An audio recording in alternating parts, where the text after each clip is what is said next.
고품격 허세방송 허세미술관의 관장 이한입니다. 자, 세상에서 가장 유명한 작품 10위인데 우리 허세미술관에서도 나름 랭킹을 매긴 적 있었죠. 그 순위하고는 조금 다릅니다. 그런데 10위 안에 겹치는 작품은 꽤 많아요. 그래서 이번에 이 랭킹은 CNN 스타일이라고 여기서 발표를 했는데 다른 게 아니라 객관적인 자료를 바탕으로 순위를 정했습니다. 일단은 포레스트 브라운이라는 분이 CNN 스타일에 기고를 했고 구글 검색량 작품 순위예요. 어떤 작품을 전 세계 사람들이 가장 많이 검색을 했느냐, 그 순위입니다. 그 기준으로 따지면 가장 유명한 작품이긴 하죠. 인터넷을 사용하는 전 세계 사람들의 검색량입니다. 그러면 어떤 작품이 10위 안에 있는지 한번 보겠습니다. 바모스. 자, 10위입니다. 미켈란젤로의 아담의 창조. 자, 1511년도면 르네상스 이 전성기 시대입니다. 이 작품만 메인이 아니라 본래는 시스티나 성당 천장 벽화 중에 한 프레임이죠. 근데 유독 이 작품, 그 많은 테마 중에 창세기를 다룬 아담의 창조라는 이 주제가 가장 인기가 많은 것 같아요. 좀 보정 작업이 있었습니다.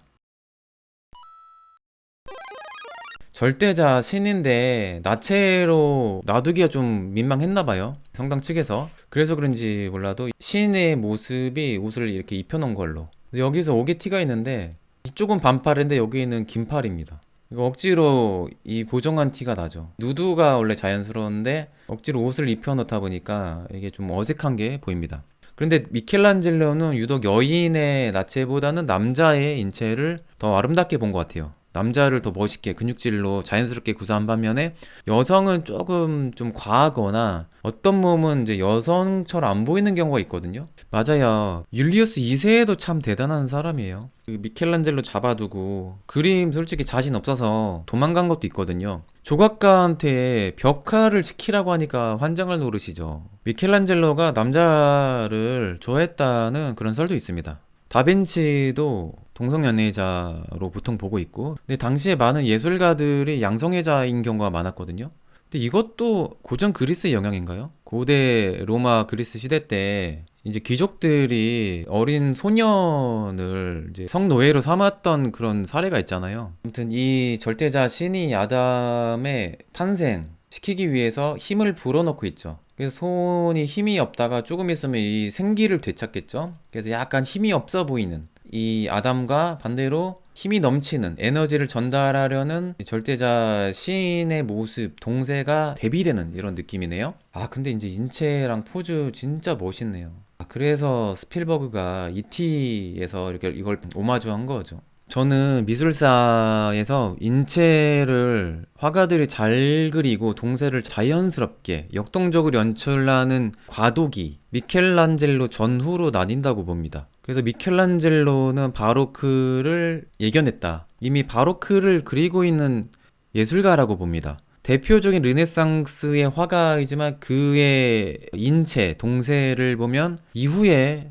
인체를 아주 자유자재로 왜곡하는 매너리즘, 그 이후에 역동적인 인체를 구사하는 루벤스 같은 이 바로크를 이미 그렸다는 점에서 시대에도 앞서 나갔던 천재라고 봅니다. 근육을 너무 사랑했던 미켈란젤로. 그게 적나라하게 보이는 아담의 창조이죠. 제가 스페인에 있을 때 이 사진 촬영을 했잖아요. 그때 포즈에 대해서도 좀 많이 연구를 했는데 그때마다 루벤스나 미켈란젤로의 포즈를 보고 많이 감탄을 했었습니다. 와, 이거는 이제 보통 고민하고 만든 연출은 아니다. 다리를 한쪽 접고 한쪽을 펴고 기대고 손끝 이런 거 다 연구의 결과입니다. 포즈를 연출하는 분들은 미켈란젤로를 혹은 루벤스 같은 화가를 존경할 수밖에 없을 것 같아요. 예, 어떤 사진 작가들보다도 인체 연출을 정말 자연스럽게 하는 아티스트입니다. 자, 다음입니다. 9위. 과거 직장에서 많이 봤던 디에고 벨라스케스의 시녀들입니다. 라스 메니나스. 1656년도면 바로크 시대이고 스페인 바로크를 대표하는, 근데 성향은 사실주의에 가까운 화가입니다.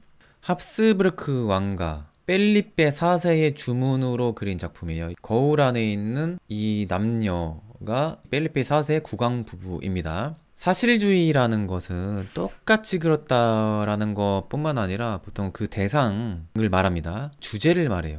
진짜 있는 그대로 현실 세계를 그렸다. 작가들마다 이 스타일은 완전 똑같이 사진처럼 그린 경우도 있고 터치를 아주 자유분방하게 그린 경우도 있는데 주제가 다큐라는 거예요. 사실이라는 거죠. 그러니까 사실주의가 근대의 19세기 이후에 사실주의만 있는 게 아닙니다. 사실주의는 그림의 성향, 스타일을 의미하기도 하기 때문에 그리고 개인 초상이 아닌 대표적인 단체 초상인데 이전의 단체 초상을 생각을 하면 평범하게 이렇게 서 있는 게 보통이었거든요. 그런데 여기서는 너무 자연스럽게 각자 할 일을 하고 있죠. 그래서 순간을 포착한 이런 느낌인 게 당시에는 되게 새로웠습니다. 주문자였던 펠리페 4세가 원래 중앙에 주인공이 되어야 되는데 주인공은 없고 저 멀리 비치는 거울에 작게 들어가 있어서 과연 그러면 주인공은 누구인가? 이렇게 바라보는 입장의 국왕인가? 한편으로는 주인공이 꼭 벨라스케스 같기도 해서 자화상 벨라스케스의 자기 자신을 돋보이게 하는 그런 숨겨진 꼼수인가? 솔직히 가운데 중앙 위치 주인공 자리는 국왕의 딸 마르가리타 공주인데 과연 주인공은 누구인가? 또 다른 유력한 설에 따르면 이 그림은 거울을 보고 그린 것이다. 즉, 이 사람들은 거울 앞에 있기 때문에 실제 이 사람들은 좌우 반대되는 위치에 있을 것이다. 라고 많이 봅니다.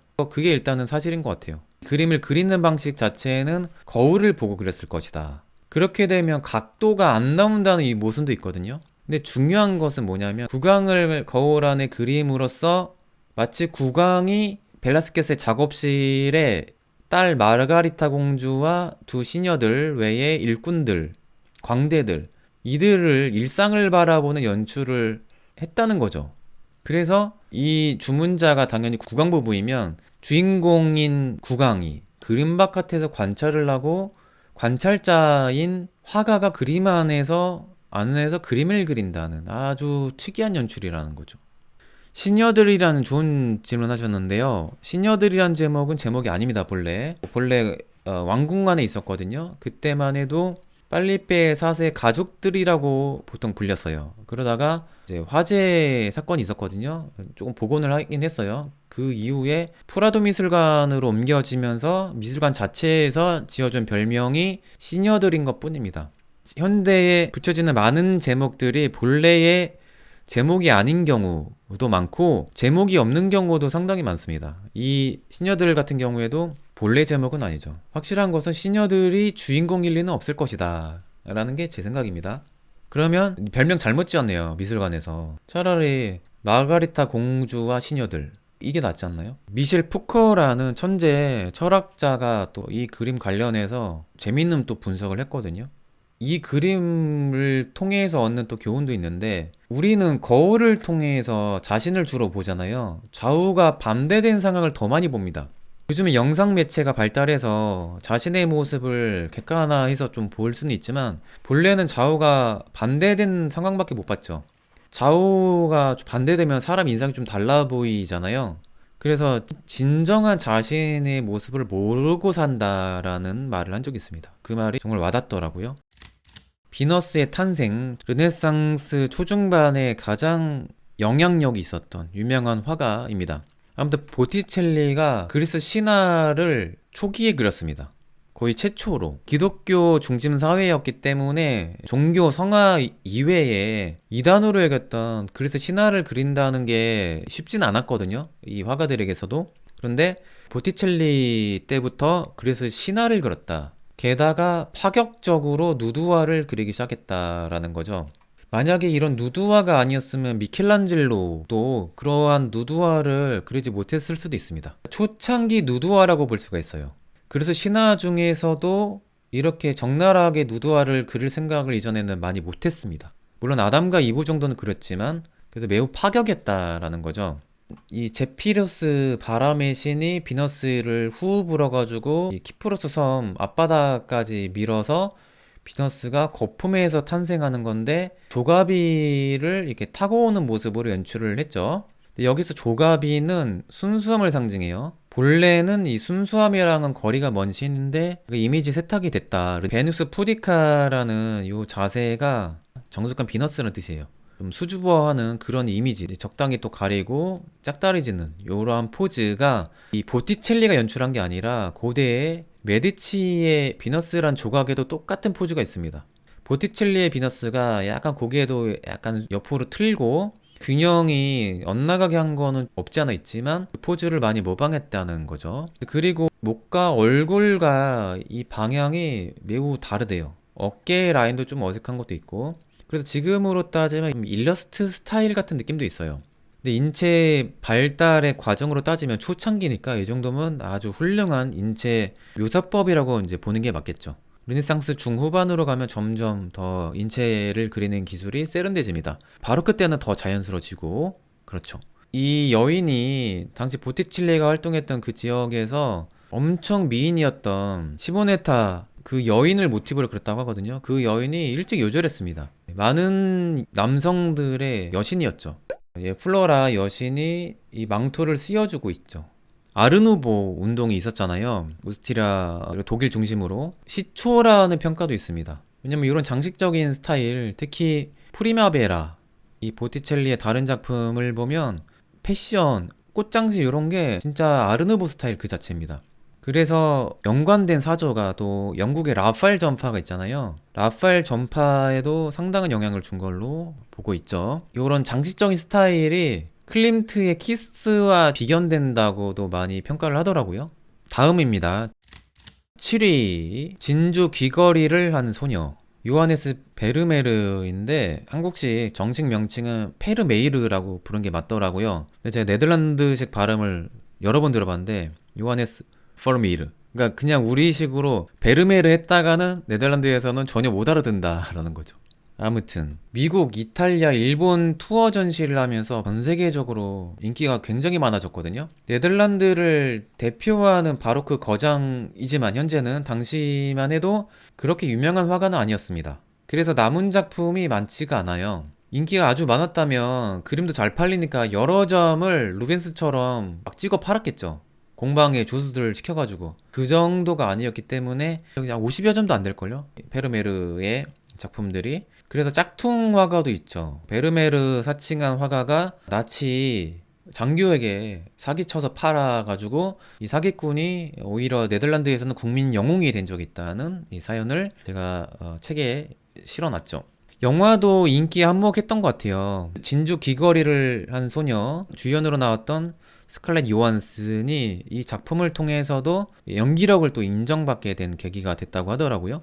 어두워서 소녀가 더 잘 드러난 것 같다고 하시는데 또 이거 한 디테일 말씀드리면 본래는 살짝 밝은 초록빛깔의 배경이었다고 합니다. 근데 이 색깔이 시간이 지나고 변색되면서 이렇게 까매졌다고 보더라고요. 그리고 이 작품도 역시 이 본래 제목도 아니고 어떤 제목이었는지조차도 몰라요. 제목도 없습니다. 그냥 전해지다가 진주귀걸이라는 소녀가 된 것뿐이에요. 근데 저는 오히려 이 아주 비싼 울트라마린 이 색깔로 연출한 두루마리 이 두건이 더 눈에 들어오거든요.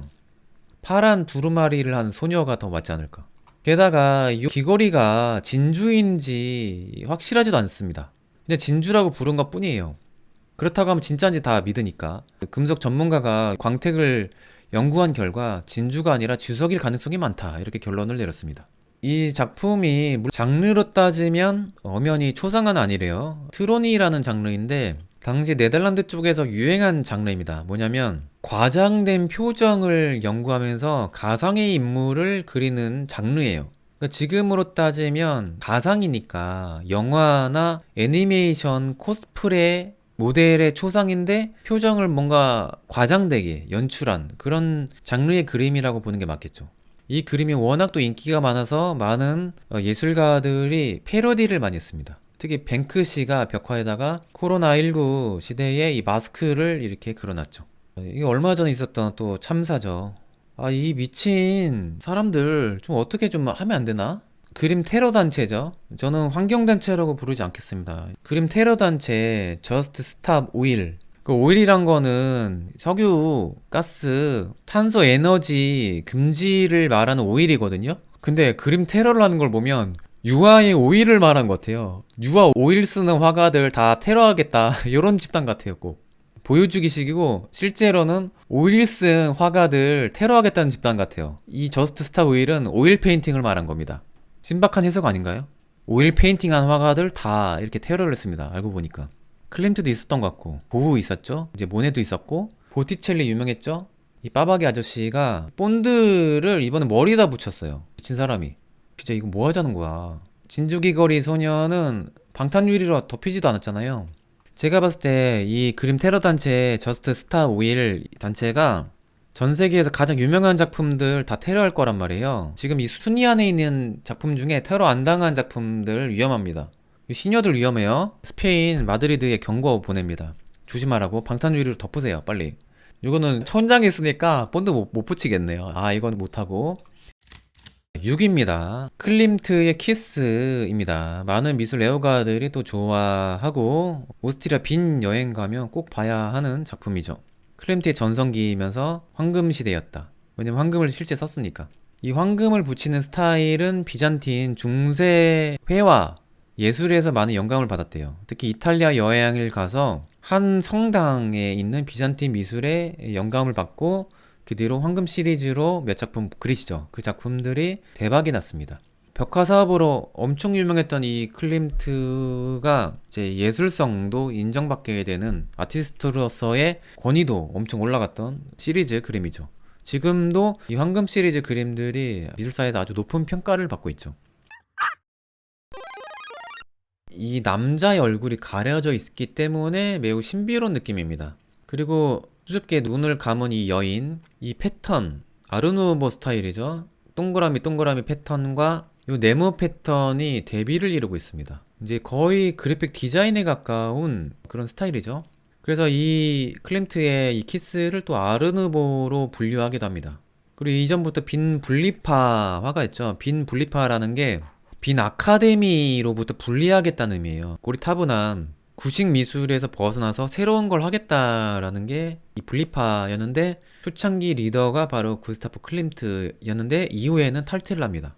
근데 여기서 눈여겨봐야 될 게 이 남자가 서 있는데 여자는 무릎 꿇고 앉아 있어요. 근데 키 높이가 비슷하단 말이죠. 그래서 이 실제 모델이 이 남자가 구스타프 클림트일 것이다. 왜냐면 클림트가 키가 매우 작았거든요. 그리고 이 여인이 구스타프와 사랑했던 패션 디자이너면서 사업가 그 애인일 것이다. 근데 이 애인이었지만 정신적인 사랑을 한 걸로 유명합니다. 성관계를 안 한 걸로 보고 있거든요. 왜냐면 클림트를 거쳐간 수많은 서자들이 되게 많은데 그 여인은 아이를 가진 적이 없어요. 그래서 클림트가 죽은 이후에 친자 소송 때문에 혼란했던 그런 사건이 있었죠. 또 사랑한 순간을 포착했지만 뒤가 낭떠러지라는 게 되게 상징적이죠. 그래서 상징주의입니다. 상징주의 너무 단순하게 이렇게 정의를 했네요. 상징주의는 일단 분위기가 약간 신비롭습니다. 세기말적인 을씨년스러운 그런 느낌도 있는데 비밀스럽다라는 게 상징주의죠. 그리고 이 의미가 과연 무엇일까 계속 생각하게 만드는 특징이 있습니다. 이 정도면 이 정의가 된 것 같아요. 발목이 딱 걸린 상태니까 더 위태롭게 보이죠. 사랑하는 순간 언제 끝날지 모르는 그 위태로움 이런 걸 표현했을 수도 있고 모르죠. 이거는 상상의 영역인 것 같아요. 개인의 감상의 영역으로 남겨두는 게 맞는 것 같습니다. 정답은 없으니까. 클림트의 키스가 6위였고요. 다음 5위입니다. 역시 과거에 제 직장에 있었던 그림이죠. 스페인 마드리드의 레이나 소피아 현대미술관에 소장된 작품이죠. 게르니카 스페인 북부 소도시 여행을 제가 2번 갔다 왔는데 작년 5월에 직접 답사를 하고 라이브 방송도 한 적이 있습니다. 게르니카에서 게르니카 벽화가 있거든요. 거기서 그림 이야기를 한 적이 있죠. 스페인 내전의 그 비극 참상을 그린 그림인데 1937년도 나치의 군부대가 전투기를 몰고 사람이 사는 민가에 용당 폭격을 한 그 사건이에요. 이 작은 평화로운 도시가 불바다가 됐죠. 이곳이 본래 파이스 바스코 지방의 과거의 수도였대요. 본래는. 그럼 도시가 많죠. 참상을 그린 거면서 동시에 이 전쟁을 일으킨 프랑코, 그리고 전쟁을 지원한 나치의 만행을 고발한 그런 그림이죠. 그래서 쓰러져 있는 이 전사자, 죽은 아이를 안고 있는 이 절규한 엄마의 모습, 혼란한 이 동물들, 이를 뒤섞어 나서 전쟁을 반대하는 평화를 상징하는 그림이 됐습니다. 이 패브릭 버전으로 기억하는데 천으로 된 그 작품 시리즈 두 점을 또 만들었거든요. 피카소가 원작을 팔 수는 없어서 원작은 국가에 기증해야겠다고 이미 이야기를 했기 때문에 록펠러 이 가문의 그림을 팔았습니다. 이 패브릭 버전으로. 그래서 그 그림 중 한 점이 기증돼서 UN 대사관에 있습니다. 그런 사연이 있고, 이 작품이 벽화 사이즈인데 캔버스에 오일로 그린 겁니다. 이 작품이 전형적인 큐비즘은 아니에요. 요즘에 자료를 찾아보면 초현실주의도 섞여 있다 이렇게 보기도 하더라고요. 왜냐면 뭔가 공중부양하는 이 사람의 얼굴과 이 손이 또 따라 노는 듯한 느낌, 비현실적인 느낌, 그리고 빠삐의 꼴레 이런 종이를 붙인 듯한 이런 질감이 다른 듯한 이 연출도 피카소가 시도했던 다양한 이 기법들이 녹아든 피카소의 종합 완성본이라 보는 게 맞겠죠. 전형적인 큐비즘보다는. 큐비즘은 쉽게 말하면 큐브 네모 스타일로 면을 쪼갠 그림입니다. 입체주의라는 말과는 동떨어져요. 오히려 입체적이지 않은 그림입니다. 평면적입니다. 오히려. 아무튼 이 작품은 37년도에 만국박람회에 공개가 되면서 전 세계에 큰 파장을 몰고 왔죠. 피카소가 스페인으로 돌아올 수 없었습니다. 전쟁 때문에. 그리고 프랑코 이 왕당파가 승리하게 되면서 장기 독재 기간에 들어서게 되거든요. 이 나치와 플랑크를 욕했던 피카소였기 때문에 블랙리스트였습니다. 그래서 스페인 조국으로 못 왔고 국가에 기증하고 싶었지만 70년도까지 계속 독재 기간이었기 때문에 피카소도 그렇고 이 그림도 조국에 돌아갈 수 없었습니다. 그래서 피카소가 이렇게 표현한 적이 있어요. 게르니카는 나 같은 전쟁 난민이다. 그래서 여러 군데 순회 전시를 하다가 이제 마지막으로 임대한 곳이 뉴욕이죠. 미국에 망명을 간 겁니다. 스페인에 못 오니까. 스페인에 기증하긴 할 건데 프랑코 독재자가 계속 집권할 때까지는 못 온다. 왜냐면 프랑코가 싫어하는 그림인데, 자신을 욕하는 그림인데 스페인에 돌아왔다가는 없애버리겠죠. 미국에 망명 오랫동안 있다가 아마 75년도에 프랑코가 죽으면서 처음엔 프라도 미술관에 있었다가 레이나 소피아가 생긴 뒤에 지금까지 고정적으로 이 미술관에 있습니다. 그래서 많은 해석이 있다 보니까 피카소가 손은 뭐고 말은 뭘 의미합니까? 얘기했을 때 피카소가 또 역시 재치 있는 답변을 했죠. 개인의 그 감상의 상상력을 방해하지 않도록 이런 얘기를 했습니다. 아, 그런 의도는 제 생각이고, 손은 서고 말은 말이다. 명언이죠. 그림은 이렇게 그냥 단순하게 볼 수도 있는 거고, 화가 인터뷰의 정석을 보여줍니다. 화가는 그림을 보기 위한 상상력에 개입을 많이 하면 안 된다는 게 제 생각입니다. 그러면 오히려 수준이 떨어져 볼 수 있습니다. 화가의 그 세계관이 얼마나 그 얄팍한지 미천이 드러날 수도 있어요. 우주의 원리라든지 철학 이야기 드립쳤다가는 고수한테 뒤질 수 있습니다. 그래서 솔직한 게 더 좋다고 봐요. 괜히 어려운 이야기 막 했다가는 안 좋아 보일 수 있다라는 거죠. 자, 4위입니다. 에드바르 뭉크의 절규입니다. 이 작품이 4점이 있거든요. 그래서 가장 유명한 작품이 이 시리즈인데, 근데 파스텔 크레용본이 따로 있긴 하거든요. 파나본도 여러 점 있습니다. 아무튼 유화본이 가장 유명하다고 하고 1994년도, 2004년도에 절도가 되면서 좀 더 유명세를 더 떨쳤던, 절도해서 좀 찾았어요. 다행히 그렇게 훼손되지도 않았고, 이 작품이 대표적인 표현주의 그림이기도 하면서 또 상징주의 그림이기도 합니다. 뭉크의 노트 일기에 따르면 그때 상황에 해는 지고 있었고 구름은 핏빛으로 변하고 있었다. 나는 자연을 통과하는 비명을 느꼈다. 비명을 들은 것 같았다. 나는 이 그림을 그렸고 구름을 실제 피처럼 그렸다. 색이 비명을 질렀다. 보통은 노을을 아름답게 보는데 그렇지 않을 수도 있겠다라는 거를 보여주는 그림이지 않을까. 그리고 이 표정이 너무 기괴해서 영화 스크림에도 이게 패러디가 됐죠. 와, 이 표정 너무 적나라해요. 그죠? 인체와 색채를 마구 왜곡했다는 점에서 표현주의이고 세기말적인 분위기죠. 세기말이기도 하고 엄청 우울하고 요런 분위기가 상징주의 분위기입니다. 뭉크의 그림이 딱 그렇죠. 그리고 비밀스럽죠. 아, 나홀리 집에도 생각해보니까 이거 따라한 것 같네요. 에드바르 뭉크의 절규였습니다. 3위 별이 빛나는 밤 빈센트 반 고흐. 이거는 너무 명작이라서 1위 안 한 게 아쉬울 정도로 많은 미술 애호가들이 사랑하는 그림. 밤하늘에 바람에 따라서 뭔가 소용돌이처럼 느껴지는 별빛, 달무리 이걸 표현해놨죠. 독창적으로 독일의 표현주의를 있게 만든 그림으로 평가하기도 하죠. 풍경화이면서 동시에 표현주의 그림이기도 합니다. 뭉크의 표현주의가 우울한 표현주의라면 고흐의 표현주의는 뭔가 아름답고 황홀한 표현주의라고 보는 게 맞을 것 같아요. 생림이 정신병원에서 요양을 받으면서 그린 작품입니다. 그러니까 고흐의 정신 상태가 좋진 않았던, 그러니까 힘들게 그렸다는 거예요. 정신적으로 힘든 와중에 그렸다는 점에서 저는 오히려 감동이고, 고흐의 정신 질환이 오히려 이 그림을 멋있게 만들었다라는 건 좀 말도 안 되는 이야기 같고, 그러면 더 산만하고 독일 표현주의처럼 미친 그림이 돼야 되는데 이거는 되게 정리되어 있고 뭔가 오히려 율동감이 느껴지는 그림이거든요. 그 얘기는 즉 그걸 극복해서 그린 그림이고 오히려 그림을 통해서 이 힐링을 했던 셀프 치유를 한 게 아닌가. 그래서 당시 기록에도 보면 고흐는 그림을 그린 게 정신 치료에 도움이 된다고 봤다 이런 기록도 있어요. 자신을 극복해서 그린 명작 별이 빛나는 밤. 하지만 그림에 만족을 하지 못했대요. 그렇게 마음에 들어 하지 않은 그림이었습니다. 감자 먹는 사람은 그렇게 마음에 들어 했는데 사람들이 그렇게 좋아하는 그림은 아니에요. 다른 고흐의 그림에 비하면. 근데 고흐는 솔직히 마음에 들어 하지 않았지만 고흐 사후에 가장 유명한 그림이 됐습니다. 고흐가 이 사실을 알지 못했겠죠. 절대. 자, 2위입니다. 레오나르도 다빈치가 드디어 나왔습니다. 최후의 만찬. 밀라노 산타마리아 델레 그라치에 성당이 있습니다. 동시에 수녀원.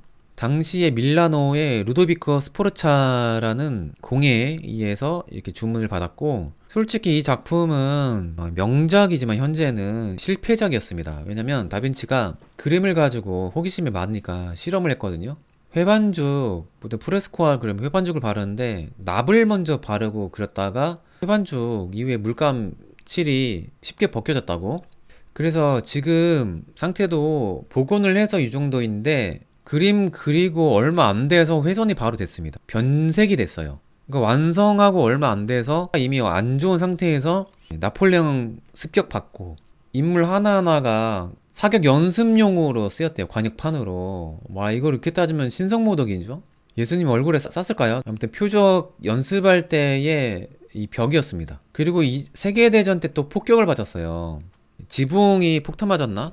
근데 벽은 무사히 이제 살아남아서 그거를 여러 화가들이 복원해가지고 지금 남아있는 거예요. 그러니까 다빈치가 그린 흔적은 거의 안 남았을 수도 있어요. 그래서 이 그림은 다빈치의 그림이 아니다라고 평가하기도 합니다. 같은 자리에 다빈치의 그림을 다시 그린 재현작이다. 이건 복원이라고 하기도 그래요. 저는 이건 재현작이라고 봅니다. 새로 다시 그린 그림에 가깝다. 자, 아무튼 예수님이 십자가형 당하기 전에 최후의 만찬, 제자들과 이 식사를 하는 그 장면이 이전 종교화에서 많이 다뤄지는 주제인데, 여기서 예수님을 은하에 팔려는 유다가 여기 있다고 하죠. 은주머니 가지고 있는 유다. 그리고 예수님이 내일 너희 중에 한 명이 나를 배신할 것이다 이런 말 하니까 이게 수군되는 거죠. 누구야? 깜짝 놀라면서 자신은 결백하다 다들 주장하는 이런 장면을 포즈들을 보면 약간 생동감 있게 표현했습니다. 그리고 여기 이전의 종교와의 공식을 좀 깬 그림이기도 한데 또 후광 효과 링 같은 게 있어요 원래. 근데 다빈치는 이런 걸 과감하게 빼고 현실감 있게 표현하되 자연 채광을 통해서 이 후광 효과를 그렸다라는 게 좀 센스 있는 연출이죠. 그렇다면 이 후광 옆에 있는 이 제자를 좀 중요하게 여긴 캐릭터가 아닌가. 요거는 도상이 불확실해서 이게 베드로인지 누군지 알 수가 없고, 거의 확실한 건 여기 요한이죠. 제자 요한. 수염이 없으니까. 그 외에는 도상이 불확실합니다. 주방 입구, 아 그런가 봐요. 1위도 다빈치예요. 모나리자. 검색량으로는 1위를 찍었습니다. 그 작가의 국가의 언어가 본래의 원어 제목이 돼야 된다고 보거든요. 아니면 한글로 의역을 하던가. 영어식 제목 모나리자는 잘못된 제목인 것 같아요. 만약 우리나라에서 부른다면. 이탈리아 그리고 소장되어 있는 루브르에서는 라 조콘다라고 부릅니다. 요 지오코 요 발음할 때 조라고 하더라고요. 이탈리아 발음으로. 지오가 아니라 라 조콘다. 조토라는 화가도 지오토가 아니라 조토라고 부릅니다. 조토. 명랑한 여인이란 뜻이에요. 게다가 모나리자라는 제목이 리자 여사라는 의역으로 혹은 마담 리자 이렇게 이제 의역할 수 있는데, 자, 상인의 부인이었던 리자 게라르디니라는 여인을 보통 모델로 그렸을 것이다 라고 추측을 하기 때문에 리자 부인 이렇게 붙이는 거거든요. 모나가 여사, 약간 존칭. 근데 리자 부인인 게 확실하지도 않잖아요. 그러니까 그냥 명랑한 여인, 그냥 라 조콘다라고 부르는 게 더 맞는 것 같습니다. 아, 최근 테러도 검상량에 영향을 줬을 듯합니다. 아, 그러네요. 휠체어 탄 멀쩡한 사람이 벌떡 일어나서 케이크 테러를 했죠. 그 사람이 가장 문제인 것 같아요. 그 뒤로 그림에다가 많은 사람들이 테러를 하기 시작했거든요. 그 최초로 그림에 테러를 한 사람도 환경단체였잖아요. 그래서 환경단체라고 떠드는 테러리스트들이 그 뒤로 본드에 자기 몸에 그림 붙여가지고 테러를 하기 시작했죠. 이 작품이 20세기 전만 해도 미술 레어가 아니면 관심도 없는 그림이었습니다. 보통 사람에게서는. 근데 결정적으로 도난 사건이 있었죠. 루브르 미술관에서 청소함에 계속 숨어 있었대요. 빈첸조 페루자 이 사람이 그때 이 그림을 싸들고 훔쳐간 겁니다. 근데 경비원이 그때 멀쩡하게 나가라고 열어줬다는 말도 있고, 그래서 이탈리아 빈첸조 도둑놈이 이거를 훔쳤는데 나중 우피치 미술관에 팔려다가 걸렸거든요. 근데 잡혔을 때 인터뷰가 다빈치의 명작을 원래 본국인 이탈리아에 반환하려고 훔쳐온 것이다, 이런 인터뷰를 해서 프랑스에선 도둑이지만 오히려 이탈리아에선 영웅이 됐던 사람이죠. 그래서일까요? 빈첸조 페루자 이름을 따서 제 생각에는 빈센조 드라마 마피아 송중기 캐릭터 이름이 빈센조가 아닌가. 게다가 그 드라마의 장치를 보면요, 미술과 관련된 모티브가 되게 많거든요. 배경도 그렇고. 그렇게 추측을 합니다. 드라마 작가가 모나리자 도둑 이름 빈센조 이름을 따서 드라마 제목을 이렇게 지었을 것이다. 근데 이 작품 왜 루브르에 가게 됐냐면, 솔직히 다빈치가 라파엘로 미켈란젤로만큼 잘 나갔다면 이탈리아 계속 남았을 거예요. 그런데 밀라노에서도 이제 자리 잡지 못하다 보니까 미술 레오가였던 프랑스의 당시 국왕 프랑스와 1세가 이탈리아에 재능이 있는 예술가들을 영입했거든요. 스카우트 해왔죠. 그래서 프랑스와 1세한테 기증을 한 겁니다. 이 다빈치가. 프랑스와 1세가 후원을 해주니까 고맙죠. 그래서 다빈치가 프랑스로 가면서 모나리자와 같이 갔기 때문에 프랑스의 소유가 된 것이다. 여기서 중요한 교훈이 있죠. 인재는 다른 국가한테 빼앗기면 안 된다 라는 거죠. 국보급 예술가 이 작품 다작한 거는 상관없습니다. 근데 간판이 될 만한 그림은 해외로 반출되면 후손들이 매우 아쉬워할 수도 있다라는 거죠. 이탈리아 사람들 얼마나 아쉬워하겠어요, 모나리자가 프랑스 소유라는 게. 그런데 오히려 루브르의 간판 그림도 아니었는데 도난이 되고 나서 당시 언론에서 엄청 떠들다 보니까 전 세계에서 가장 유명한 그림이 돼버린 겁니다. 그렇게 따지면 프랑스 사람들은, 특히 루브르는 빈센조한테 감사해야 되는 거 아닌가요, 오히려? 마케팅을 공짜로 해줬잖아요. 국가 마케팅이지, 이거는. 그대로 방탄유리로 막고, 보험금 천문학적으로 막 계약하고, 그러면서 현재까지 지구 역사상 가장 유명한 작품. 만약 경매에 낙찰된다면 기록을 세울 그림이 되는 거죠. 노이즈 마케팅은 오래전부터 있었고, 중요한 거는 의도하지 않았을 때 더 큰 효과를 본다라는 거죠. 의도한 거가 티나면 오히려 역효과가 날 수도 있는데, 의도치 않게 이렇게 알려지면 엄청난 마케팅이 된다라는 거를 보여준 게 바로 모나리자라는 작품이죠.